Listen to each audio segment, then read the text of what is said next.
Produk Indonesia membanjiri pasar Filipina karena terkenal kualitas bintang 5 dan harga kaki 5.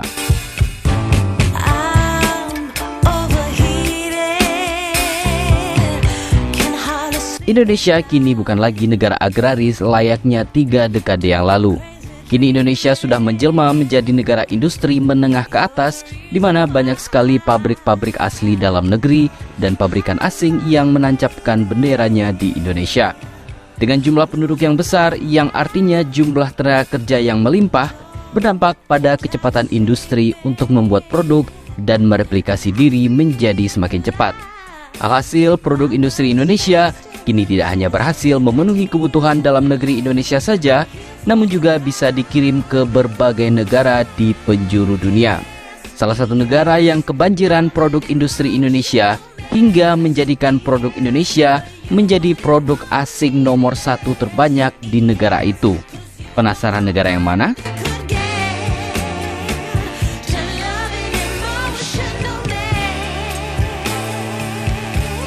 Langkah pemerintah Filipina yang mengenakan safeguard berupa bea masuk tindakan pengamanan perdagangan sementara atau BMTPS terhadap produk mobil impor akan berdampak bagi Indonesia.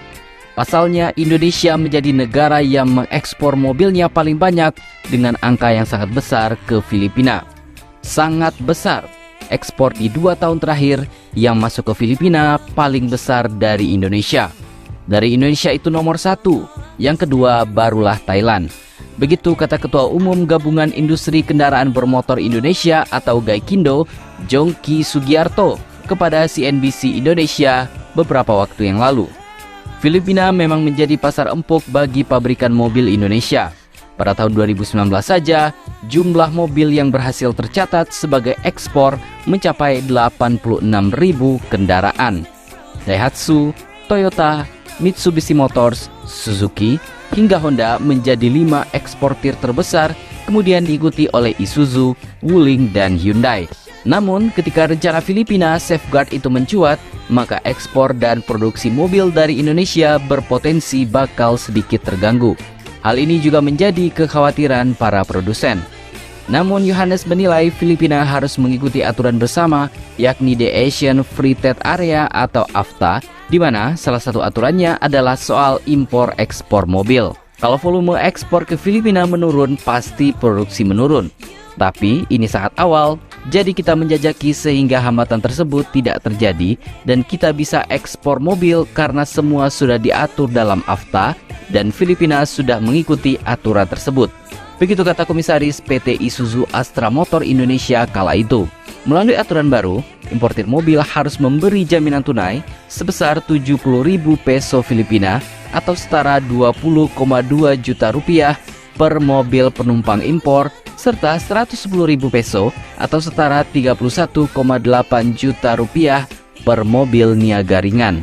Namun, aturan ini tidak berlaku bagi kendaraan penumpang dengan nilai free on board di atas $25.000 Amerika Serikat, serta kendaraan ringan komersial dengan nilai di atas $28.000 Amerika Serikat, termasuk kendaraan kegunaan khusus maupun semi knockdown atau SKD, serta completely knockdown atau CKD.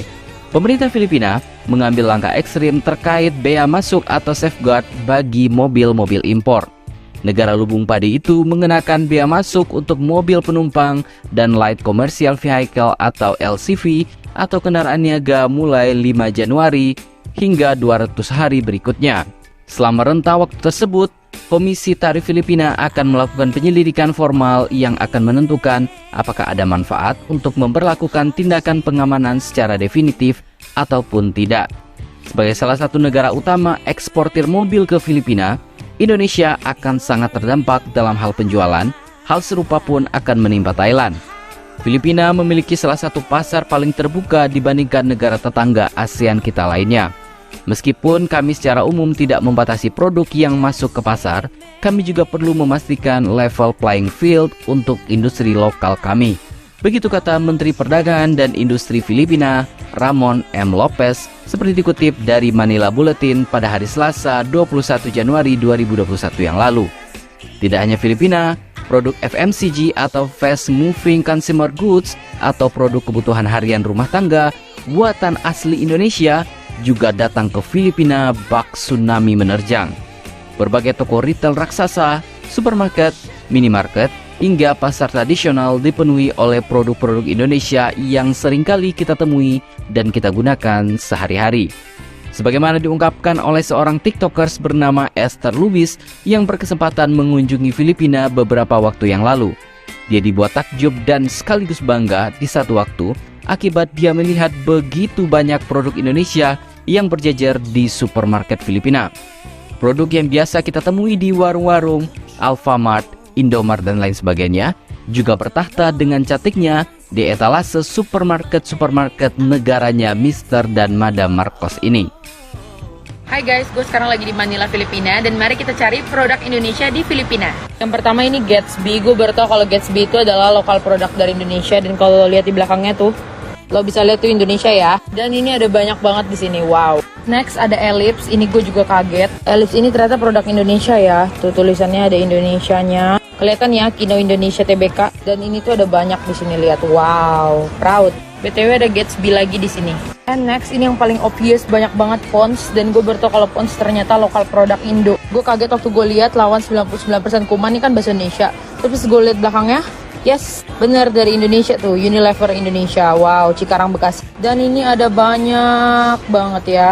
Mulai micellar water, facial wash, jerawat, lalala. Dan ini gue ketemu lagi Milkita guys. Dan dari Indonesia Milkita. Wow, I'm so proud. Nih banyak banget produk Indonesia di Filipina. And then the last one Yupi. Juga dari Indonesia, dari Bogor. Dari berita ini kita bisa lihat bahwa industrialisasi Indonesia sudah hampir menyentuh level Tiongkok yang mana produk-produknya sudah merambah ke berbagai negara. Kita doakan semoga saja ke depannya semakin banyak produk Indonesia yang merambah banyak negara yang jauh lebih jauh seperti Eropa, Amerika, Amerika Selatan, juga Afrika. Jadi, bagaimana menurut pendapat Anda?